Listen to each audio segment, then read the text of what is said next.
the mighty and resilient Merrimack River, carving through the communities of our great region.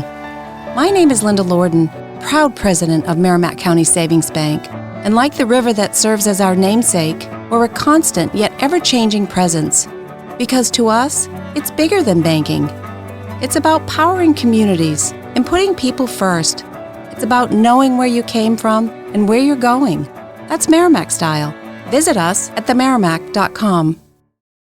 Hello and welcome to this week's podcast. I hope you've had a great week and are looking forward to learning some more about the RP British English accent.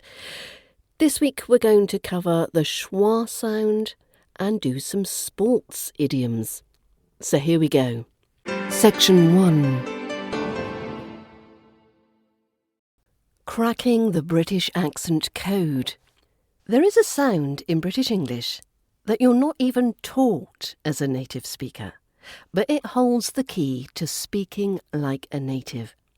It's called the schwa sound, and it's the most common vowel sound in English. Learning the schwa sound will not only help you speak natural-sounding British English, it will also help you understand fast English speakers. This schwa sound can replace any vowel sound in a word. The schwa sound can help convey the correct stress and rhythm of the English language. The schwa sound is pronounced like a sound. It's a really relaxed sound.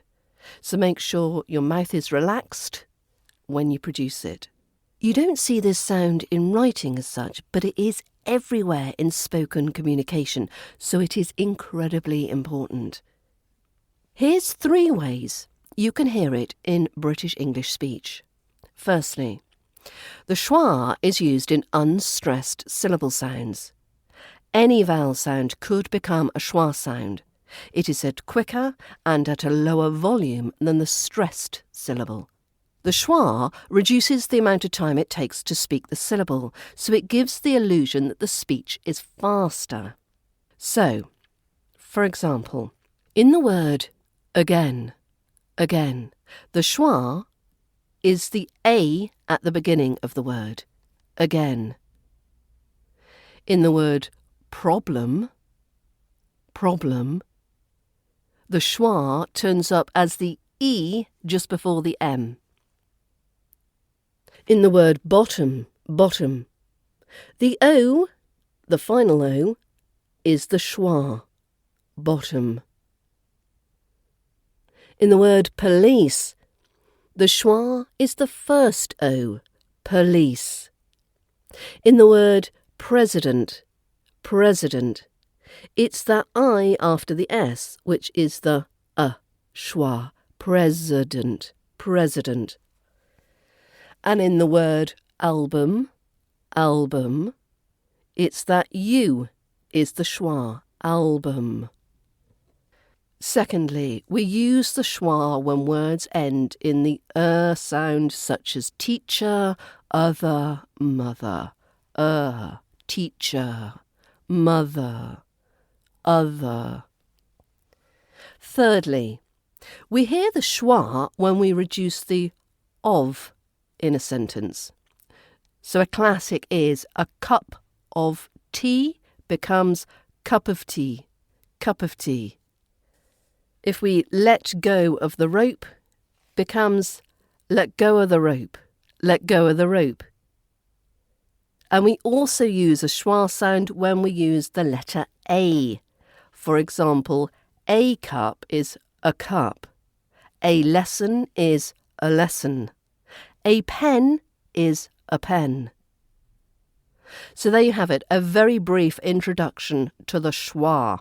Now there's a lesson on this sound and its pronunciation and how you correctly produce the sound in the RP British Accent Pronunciation course, which is week 1, day 5 if you're interested, and you get that through the British Accent Bundle. So we'll do a little bit more practice in the next section.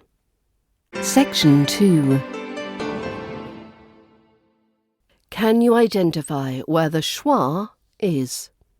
So I've created a mini quiz to help you practice recognising this schwa sound. Head over to learningbritishaccent.com/schwa-quiz and try and identify where the schwa is in some different words. But please note, you will need a subscription to the British Accent Bundle to get access. I hope you enjoyed the quiz, and I'll put the link in the show notes. Section 3. 3 reasons to stop overthinking your British accent. I've been considering signing up to a particular fitness program that's currently being promoted on Twitter, or X as it is now. Now, as with any purchase, I'm umming and ahhing and thoughts are running through my mind. Can I afford it? Will it work? What if I don't like it? Will it give me the benefits I'm looking for? Am I going to have time to do it justice? Etc., etc.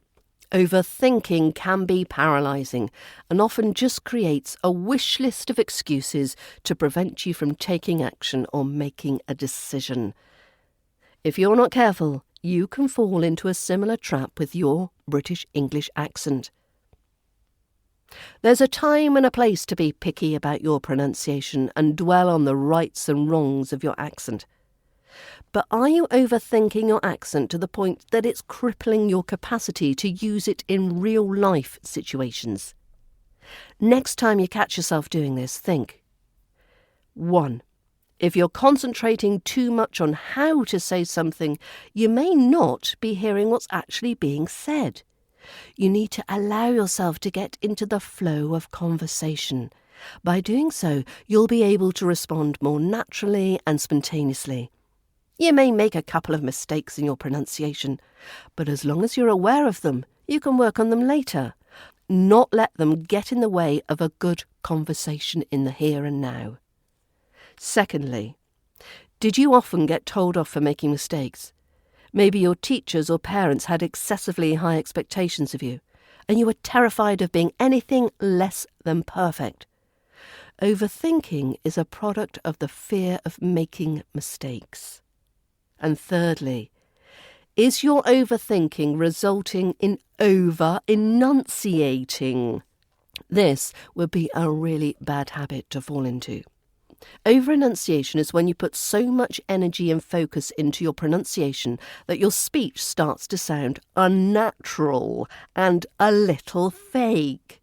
Over-enunciated speech is usually louder than regular speech, and over-enunciators tend to put equal weight or loudness on every sound.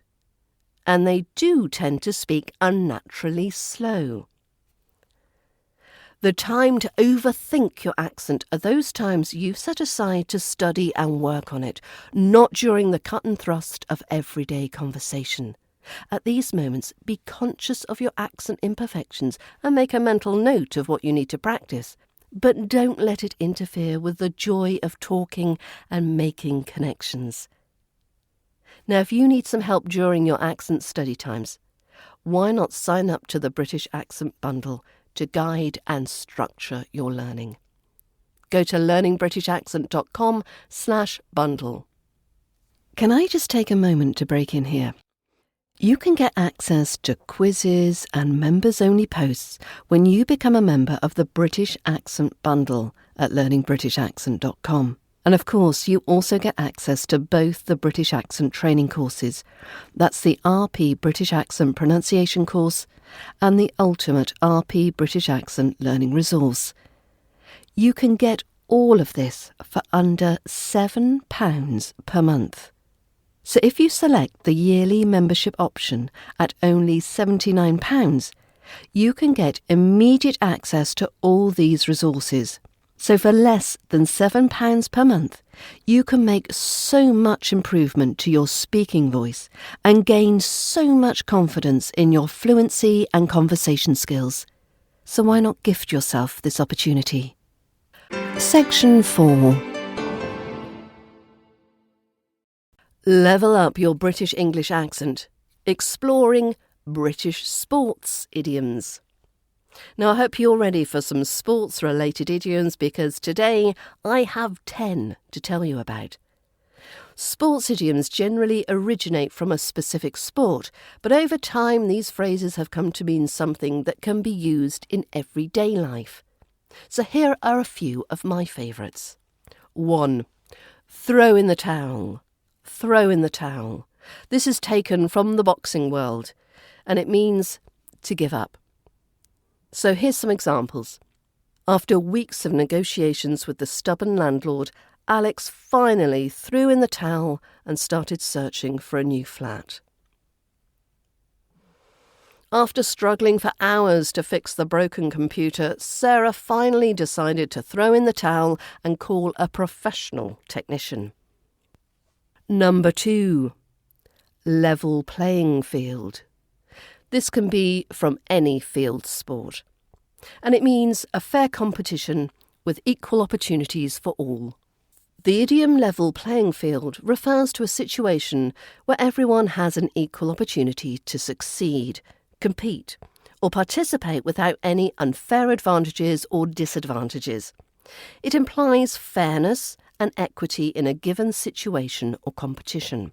So some examples would be: the new policy aims to create a level playing field in the job market by eliminating discriminatory hiring practices and ensuring equal opportunities for all applicants.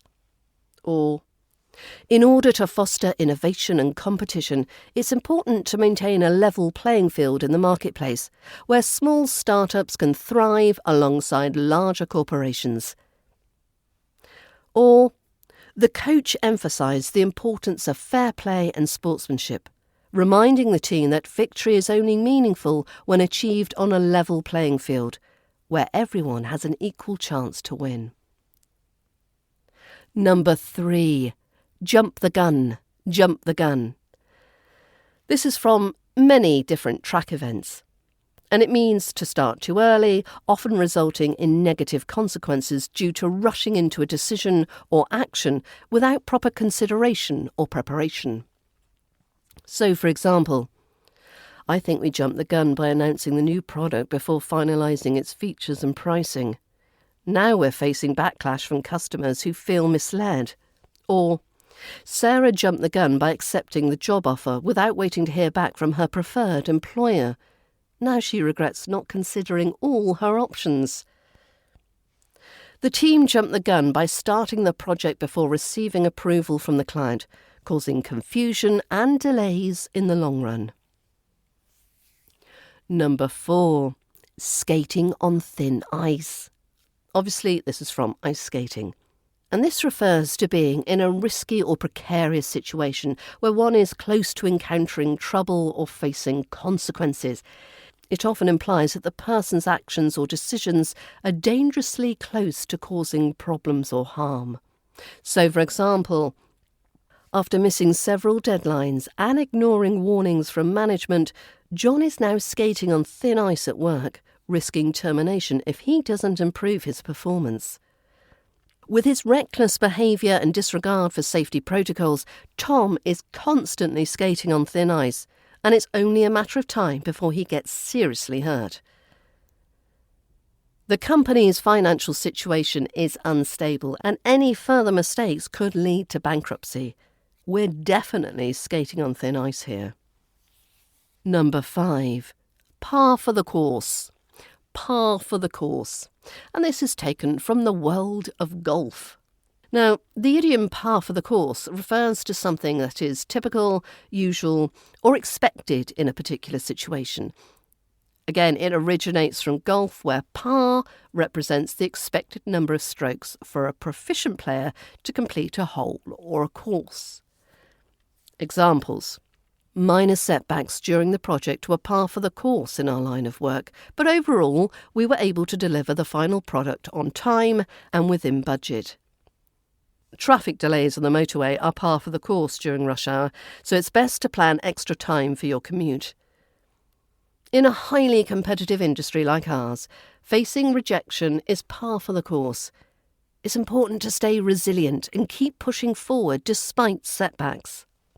Number 6. Ball is in your court. Ball is in your court. And this is taken from tennis. It means It's your turn to take action or make a decision. It indicates that they have the responsibility or control over what happens next. So, for example, I've presented you with all the necessary information to move forward with the project. Now the ball is in your court to make the final decision. We've made our offer, and now the ball is in their court to respond with a counter-proposal or accept our terms. You've been given the opportunity to lead the team, but the ball is in your court to prove yourself and demonstrate your capabilities. Number 7. Get a head start. Get a head start. This is from the world of horse racing. So you get a start before all the others in order to gain advantage or a lead over the others. So, for example, in order to succeed in the race, it's important to get a head start by training diligently and preparing both physically and mentally. Or, by completing the assignment over the weekend, Sarah was able to get a head start on her classmates and submit her work early. Or, starting to save for retirement in your 20s can give you a significant head start in building a secure financial future compared to those who wait until later in life. Number 8. Down to the wire. Again, this is from the sport of horse racing. It refers to a situation where something is undecided or uncertain until the very last moment, typically implying a close finish or outcome.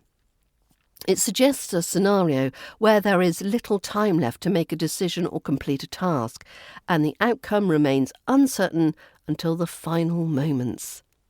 So, for example, the championship game was down to the wire, with both teams tied in the final seconds, and it was anyone's guess who would emerge as the victor. The election was down to the wire, with the two candidates neck and neck in the polls until the very end, keeping voters on the edge of their seats. The project deadline was down to the wire as the team worked tirelessly to complete the task just before the clock struck midnight. Number 9. Be on the ball. Be on the ball. This is from football, and this idiom refers to someone who is alert, attentive, and quick to respond, similar to a footballer who is always ready to receive a pass. So, for example, our new employee is really on the ball. She picked up the procedures quickly and has been contributing valuable ideas since day one. In order to succeed in this fast-paced industry, you need to be on the ball and ready to adapt to changes at a moment's notice. During the crisis, the emergency response team was on the ball, coordinating efforts seamlessly and ensuring a swift and effective response to the situation. Number 10. To be in the running.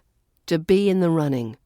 So this idiom is inspired by racing, and it means to be in contention or consideration for something, such as a job or a prize.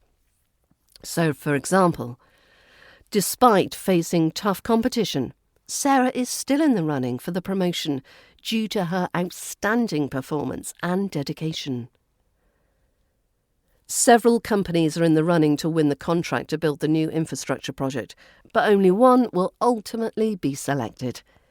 Even though they face setbacks early on, the underdog team is still in the running for the championship title, surprising everyone with their determination and skill. So do you have any others I can add to the list? Do let me know. Section 5. So have you been able to slip in a sporting idiom or two into your conversations?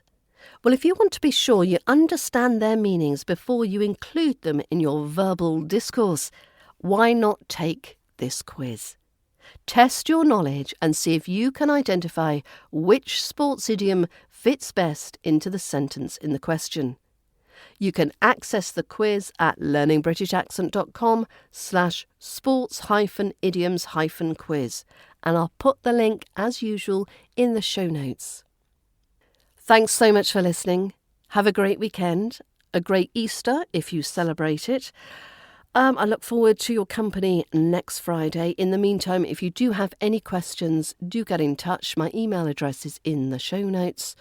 And head over to the website for tons of videos, audios and blog posts to help you achieve the RP British accent of your dreams. Have a great week. See you next week. Bye-bye.